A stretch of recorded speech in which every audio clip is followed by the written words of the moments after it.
Mwami Yusufu, gano ge mazima. Sente zo sinazifuna. Sente zo nzinoonya siziraba.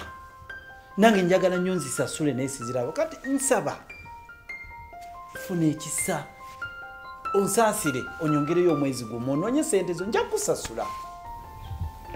Mwami mato endagaano egamba etya? Endagaano egamba etya?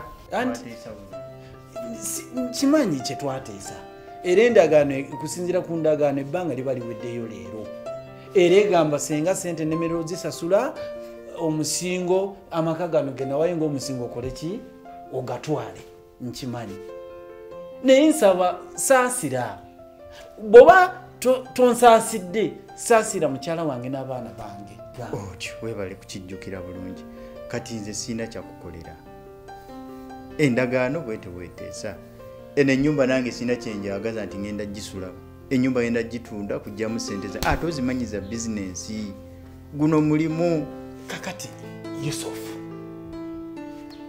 ennyumba ogitwale mukyala wange n'abaana bange ngenda bateekawa endagaano egamba etya nsaba saasira abantu bange okkiriza omwezi ogutwongere tunoonye sente zo siina gye ngenda teeka bantu bange guno mulimu bannange okijjukira bulungi nga tuteesa kaakati tugenda kukola bwe tikankuweyo akalala Yusufu ntegedde guno mulimu sente nakola endagaano ninzikiriza okuwaayo ennyumba ng'omusingo nga ndaba ebbanga liwampa lye twateesa nga ndabanga ggwanvu n'okuwaayo amaka gange nga teekeyo ng'omusingo nga ndaba nti ebbanga eryompadde limala naye ebbanga ekituufu liweddeko nga sente siziraba kati wensabira munnange saasira nze bw'oba tonsaasidde kati saasira abantu bange ompe otwongere omwezi gwe tukusabye ekyo nkikkiriza kati kankuweyo akadde akalala nkomawo lwaggulo